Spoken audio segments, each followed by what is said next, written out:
Let's face it, people love crossovers. That fact was made painfully obvious when we saw so many manufacturers pull out of the four-door sedan segment and essentially becoming the builder of only SUVs to appease the North American and other markets globally.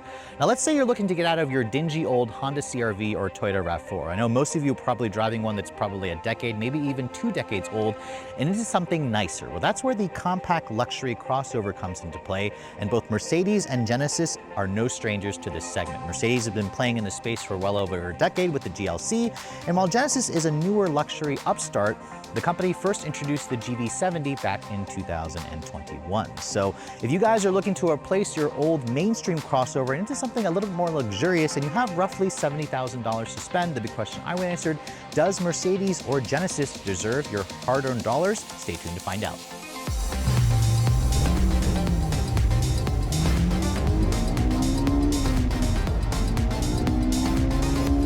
Now, I also want to clarify that even though these two models are roughly $70,000, they represent basically fully loaded versions. You can get into one of these vehicles for just under $50,000. Technically, the Genesis is the cheaper of the two, starting at around $48,000, while the Mercedes starts at just under $50,000. But let's go ahead and talk about the exterior styling of both of these cars, because that's essentially what's going to draw you in. Besides the fact that they carry luxury brands, which comes with, a certain perk to it when you buy a luxury vehicle over a mainstream car, design is also an area where a lot of luxury buyers really want something that's going to stand out. Let's of course start with the Mercedes, because Mercedes is well known in this industry. They're often known for their tagline, the best or nothing. And this current generation GLC first made its debut back in 2023. This 2025 model that we're showing you has the AMG body styling package. It's an exclusive trim, the mid trim, and it's also a plug-in hybrid. We'll talk about the powertrain just later on, but you can see the headlights definitely don't quite have the sophisticated look of the Genesis, which we'll talk about that in just a moment. That's because our test car is missing the Pinnacle package, which would include the upgraded full LEDs that have kind of like a digital light projection. These are just the not halogen, but they are the reflector style LED headlights. You still get LED low and high beams, LED turn signals, of course, no fog lights on the vehicle. But with the AMG body styling package, you get an enlarged grille with the big 3-pointed star and a different grille insert. The front bumper also looks a lot more aggressive, and the turn signal, as you can see, is still an LED. This graphite gray color, which when the sun hits it has a beautiful metallic fleck to it. And you can see the vehicle itself just doesn't have the same kind of presence, at least to me, when I look at the Genesis over on my right over here. As you can see, Genesis, the GV70, has been around since 2021. The company gave it a very mild refresh for 2026. And this car, even next to the Mercedes, I have to admit, almost looks kind of like a Bentley. It's kind of shocking to say that the Mercedes doesn't look quite as expensive, but that's kind of showing the styling direction of Genesis, because you can see their big crest grille with all the individual diamonds very much resembles a Bentley, along with the Genesis logo, which also kind of reminds you of a Bentley. The micro lens array MLA full LED headlights on the Genesis just look a lot more upscale. These headlights are standard. You don't have to pay extra like on the Mercedes to get the upgraded digital light headlights, but this again has multiple LEDs with their dual line design, and it just looks very, very exquisite. It's going to really stand out a lot more, especially next to the Mercedes. The Sport Prestige that I'm showing you here has a different front bumper, which gives it a more aggressive front fascia with the black accents. And this exterior color is called Series Blue. It certainly is very different versus the gray that's on the Mercedes, but they both kind of have like a grayish, or the Genesis's color is also kind of like a grayish blue. But moving around the side profile, you'll be actually surprised to know that the two vehicles are about the same size, at 185 inches long, with about the same wheelbase at 113 inches long. The Genesis, however, is around an inch wider than the Mercedes. They're also around the same height. The overall profile of the Genesis tries to look a little bit more like a coupe, although it's, again, not available as a coupe SUV like you can get on the Mercedes. This particular model that I'm showing you on the GV70 also has the Sport Prestige 21-inch alloy wheels riding on a 255 series tire, 255 by 40 R21. You also get up enlarged brakes with 4-piston calipers, of course. And this vehicle also comes with an adaptive suspension with around 8 inches of ground clearance. I love the full paint finish here that you get, along with the chrome, the dark chrome trim. The panoramic sunroof is also included if you guys go for the select trim and up, and it really just kind of flows really nicely with the lines of the GV70. It's kind of shocking to me how this vehicle has aged extremely well over the last few years. But as you can see, moving over to the rear, the design carries over with the dual light design here. the dual lines, which also are a full LED taillight. The taillight themselves, you can see, also function as the turn signals with the Genesis logo kind of spelled across the back. You got these trapezoidal dual exhausts at the back as well. And then the overall design just looks very sophisticated. Now in contrast, let's move over to the GLC, because this look has been around for the last 2 years now. And it's probably due for a refresh soon, but moving over and looking at the rest of the angles, let me know in the comment section below what you guys think actually looks better. Looks are always a subjective thing. You can really see how these two vehicles are identically proportioned. I actually think that the Mercedes still has a nice presence to it. It just doesn't quite have the same, expensive look that you get with the GV70, especially at the front. But from the side profile, I think it looks good. Keep in mind that Mercedes offers a coupe version of the GLC if you guys prefer something a little bit more sexy, a little more swoopier. I really like the wheels on this particular model. It's got a 20-inch alloy, so it's a little bit smaller, an inch smaller than the Genesis wheels, but they still look good. Still has a 255 by 45 R20 tire in the front. It's an even fatter 285 by 40s in the rear. Still a 20-inch wheel. So the staggered setup really shows the performance intentions of the Mercedes. Brakes are also cross-drilled, although they are kind of silver accented as opposed to the black painted on the Genesis. And the Mercedes actually does have an adaptive leveling rear air suspension, and that's to cope, of course, with the fact that this is a plug-in hybrid. More on that later. Unlike the Genesis, which does have a panoramic roof as standard, on the Mercedes, you have to pay an extra $1,500. Now, Genesis makes it standard on the select trims and up, whereas Mercedes makes it an a la carte option. My test car here has an AMG night package for $200 that blacks out a lot of the chrome accents, except for on the door handles. It also has a full paint finish, just like on the Genesis. That's included with the AMG body styling. That's an extra $3,500. So again, there's a lot of options on the Mercedes that they're making you pay extra for, kind of going in line with the fact that it's a Mercedes. They tend to charge you extra for everything. The taillights, as you can see, are still a full LED design. I do find the taillight design to be more distinctive on the Genesis. Both vehicles have these subtle rear spoilers at the back with their rear wipers that sit in the middle of the actual glass. The Mercedes does have a unique sportier rear bumper, but those exhaust tips are fake, unlike the Genesis, which actually are genuine, although technically the pipe is kind of through it, but the Mercedes ones actually are just pointed below. They're not even going through. That's actually a fake opening to it. Now, looking at the cargo area of both of these vehicles, they both obviously have power lift gates, and this is kind of where the similarities continue. Now, I will want to point out that the Mercedes, being a plug-in hybrid, does have a battery pack that raises the floor up slightly. The company says you should have around 22 cubic feet of storage space with the seats up. In contrast, the Genesis has around 29 cubic feet of space, but that's because it doesn't have that battery pack that's raising up the floor like in the Mercedes. Fold down the Genesis seats, which you cannot do so. Well, actually, I'm sorry, yes, you can. You can do so from back here via these little levers. It'll expand the cargo to around 57 cubic feet of space, and you get a nearly flat floor, which is nice. On the Mercedes, you do have a little button here which will fold the seats down, and that should expand the cargo to around 55 cubic feet of space. Again, it's not a completely level floor, but I like the fact that both vehicles have a remote lever release. Because the battery pack lives underneath the floor here, the Benz gives you a really small storage area, versus on the Genesis, you can see you've got a really big storage area and a temporary spare tire. That feature is not available on this car because it's a plug-in hybrid, but I also want to point out this car, being a plug-in hybrid, does give you the ability to go around 54 miles of range on a full charge. Again, if this was a more fair powertrain comparison test, I would have a GLC 43 as opposed to the 350e, but this is kind of what I was given, so you just kind of have to roll with it. Now let's go ahead and talk about the powertrains for both of these models, because when you guys are looking at a luxury vehicle like this, you expect the powertrain to be special. And this is kind of where Genesis and Mercedes do offer an edge over more mainstream rivals. Now, obviously, some of you may be quick to say that this is just a guzzied up version of the Hyundai Tucson, but you couldn't be more wrong because it's its own platform. The Mercedes, as you can see, doesn't have a more lower end model, but this is kind of lower end on the totem pole for their models in the hierarchy. But let's go ahead and open up the hood for both and show you guys what the powertrain specs are like. Let's start with the Mercedes, because the car is actually on, but this is a plug-in hybrid model, so it has a 2-liter turbocharged 4-cylinder hooked up with a powerful electric motor using a 9-speed automatic and a 31.2 kilowatt-hour battery pack. 4MATIC all-wheel drive is going to be standard, 313 horsepower and 406 pound-feet of torque. Again, up to 54 miles of all-electric range. If you guys go for the GLC 43, which would compare more favorably with that Genesis, you'll have a 2-liter turbo 4-cylinder that's electrified, and it also has an electric supercharger. That makes like 416 horsepower and 384-ish foot-pounds of torque, 9-speed auto as well.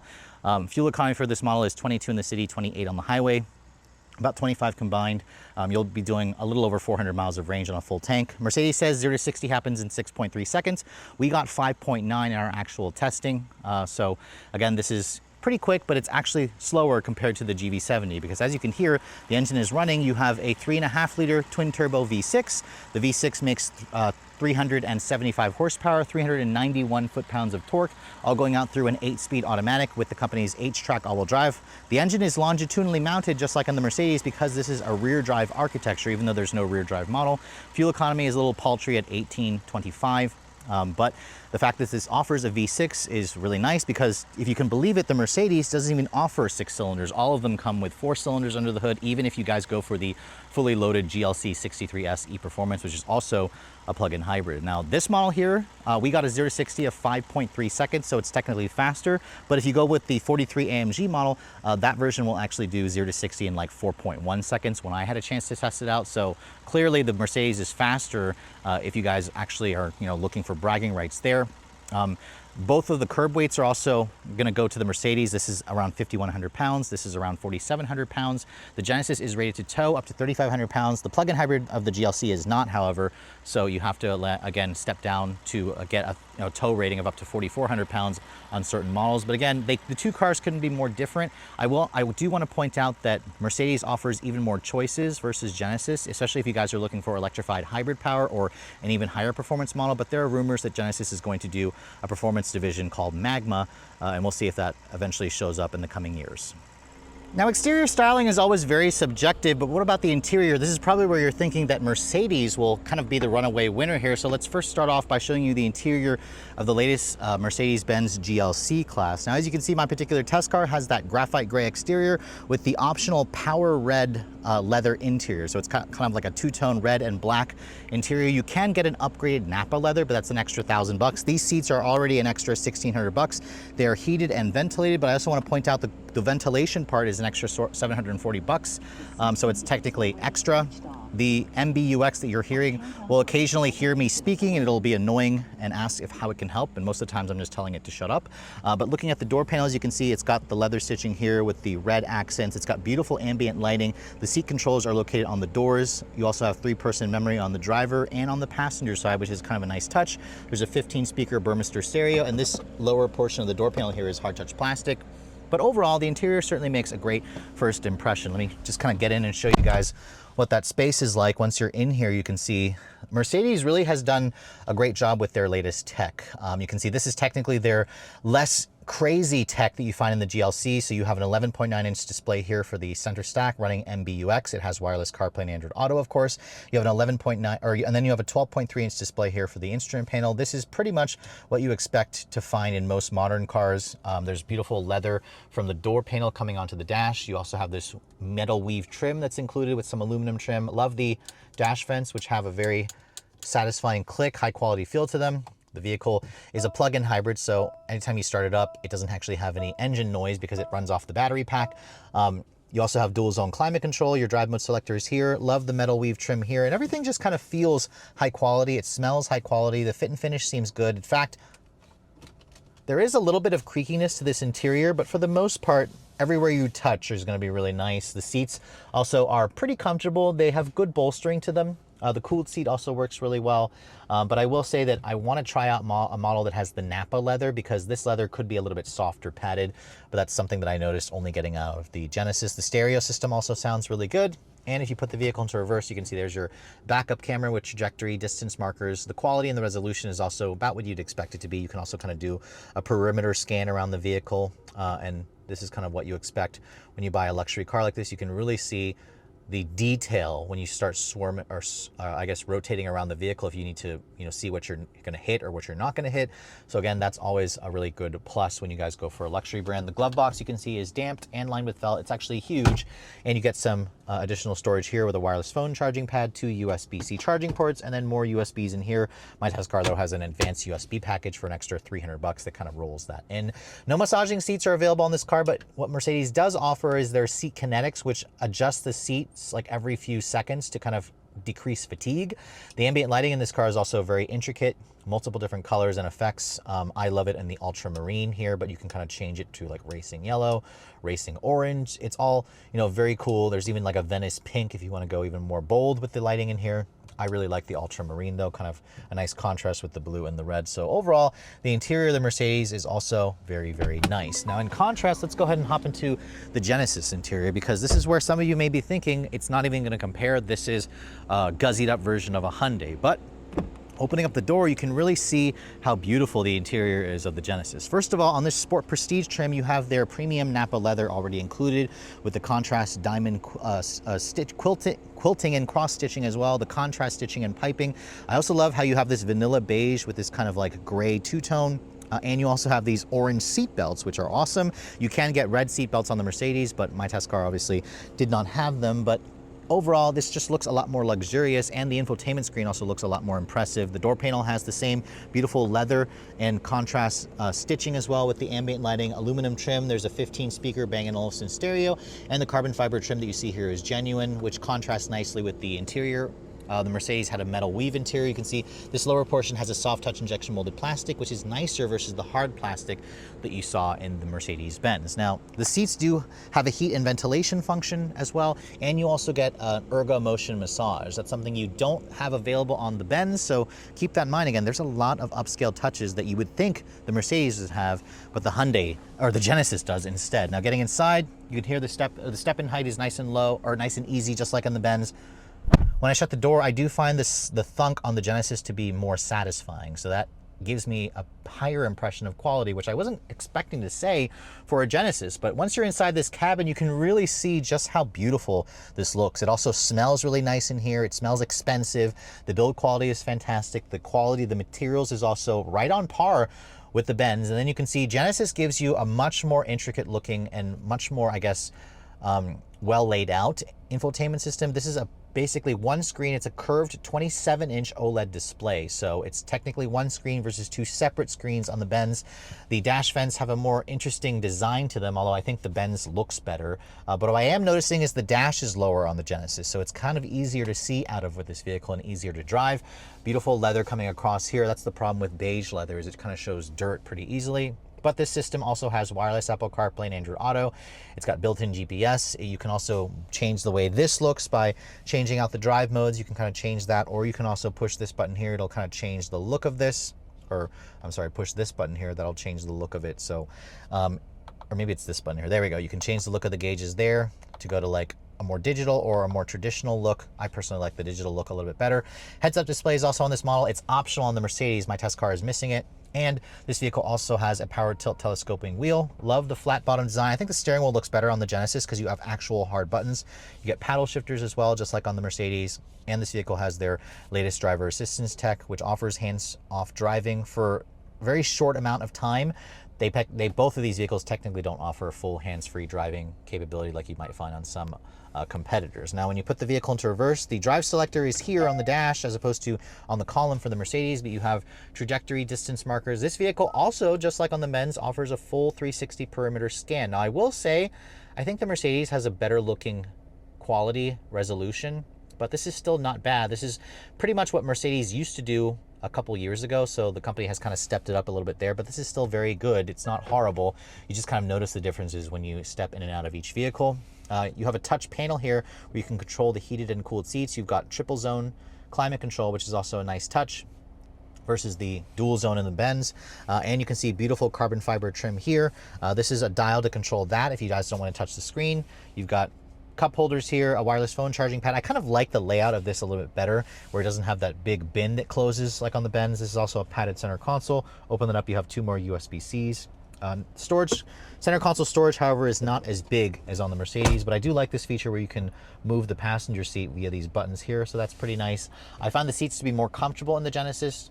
The leather feels higher quality, the padding feels better, they still hold you in place, and the massage function works really well, but it's only on the driver's side, but at least they offer it to you. The Mercedes doesn't even offer you that. And then the glove box isn't as big, but it is damped and lined with felt. So if you're looking for more storage, the Benz basically has more storage, but I find the Genesis to have better looking tech. The software seems pretty much similar, although some would argue that the Benz has better tech, but I really don't like the voice commands in the Mercedes. It's kind of annoying. Visibility is a little bit better in this vehicle, like I said, but I was shocked to say that the Genesis basically keeps up, if not surpasses the Mercedes in terms of interior quality and technology. So for those of you who have never been in a Genesis, you'd be surprised to see there's very little in this cabin that'll make you feel like you're in a guzzied up Hyundai. But let me show you guys the back seats, which are actually basically identical for both models. The Genesis offers 37 inches of legroom. You also get these retractable sunshades, leather, of course, stitching and carbon fiber on the door panels, one touch up down for all 4 windows. And you also have a back seat that offers a recline function. They fold flat, and you also get the same orange seat belts. Back here, you also get rear seat air vents. You have your own climate controls, heated rear seats, 2 USB-Cs, and a power outlet, of course. And you can see the panoramic sunroof does have a feature where you can close a shade. But overall, with the ambient lighting, this is definitely a pretty roomy back seat as well. Now, in contrast to the Genesis, the Mercedes' back seat also technically offers the same legroom at 37 inches, but I will say that it is lacking a couple of features. First of all, you can see there's no retractable shades. That's not even available. The leather, as you can see here on the door panel, feels nice, but this is hard touch plastic. Still have storage. These seats don't recline, unfortunately. But they do fold down. And then once you're back here, you can see the legroom is also pretty much the same. There is a larger hump here. For the middle passenger, you do still get rear seat air vents, but no heated seats, no third climate controls. You do have USB-C charging ports along with your 2 storage cubbies, but I definitely noticed that the Genesis back seat feels a little bit more open and airy, so kind of keep that in mind if you need to carry adults back here. So if you're looking to make the jump into a compact luxury SUV and you have at least $50,000 to spend, there is really no wrong choice between both of these models. I mean, obviously, both Genesis and Mercedes offer a lot to choose from. In fact, in this segment in general, the top sellers are the Lexus NX, the BMW X3, and of course that Mercedes-Benz GLC coming in 3rd place. The Genesis, however, though, has been gaining traction. This is the best-selling model in the Genesis North American portfolio with nearly 30,000 units sold. Mercedes sold around 64,000 units, so about double, a little over double the amount of sales as the GV70. So after spending a week with both of these 2 vehicles, you're probably dying to know which one would I actually choose. Well, again, it's going to come down to your personal preference, because personally, I think the Genesis looks better. Now, granted, if you guys want a more aggressive version of the GLC, Mercedes will happily sell you a coupe version of the car, which is significantly more money. However, we'll have to save that for a different review. The Genesis kind of has almost like a Bentley-esque look to it, and I think the design has continued to age well, even though the company made some small changes to the vehicle. Where the Genesis falls short for me is in the fuel efficiency, because there's no hybrid electric offerings. At least for now.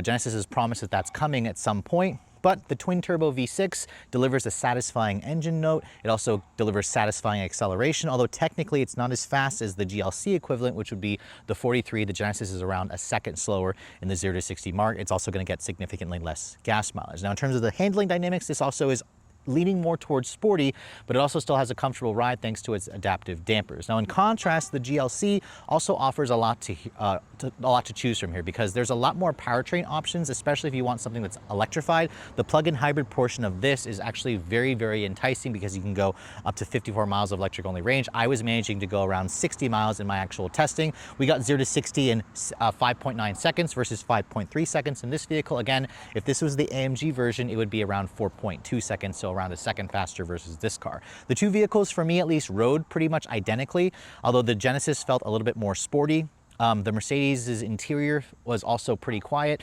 They were about the same in terms of quietness. In terms of the luxury feel, I found the Genesis seats to be more comfortable, and the interior, along with the design and the infotainment layout, this definitely was a little bit more my style.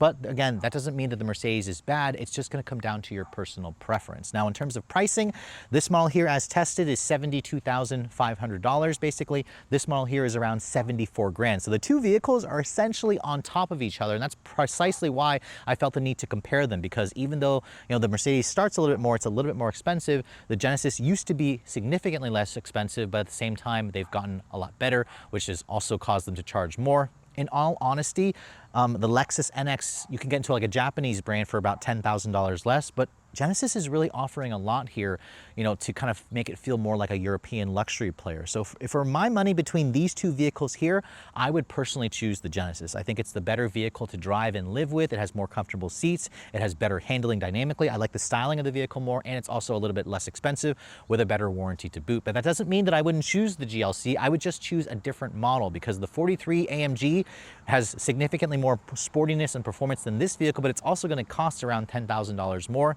Personally, I don't think it's worth it. The Mercedes is always going to be the pricier option, but really, if I had to choose, I wouldn't even choose these two vehicles here. I probably would look very closely at the new BMW X3 or, of course, the Lexus NX, which remains a top-selling vehicle in the segment. But between these two vehicles here, like I said, there is no wrong choice, but if I had to choose, I would personally go with the Genesis GV70 as my pick between these two vehicles. With all that said, hope you guys have enjoyed my very detailed comparison between both the 2026 GV70 and the 2025 GLC. If you're also looking to see the latest cars I'm testing, be sure to follow me on Instagram at redline_reviews, like us on Facebook, and as always, guys, please keep subscribing to the Redline Reviews YouTube channel for all the latest reviews. Thank you so much for watching. I'll catch you all in the next video.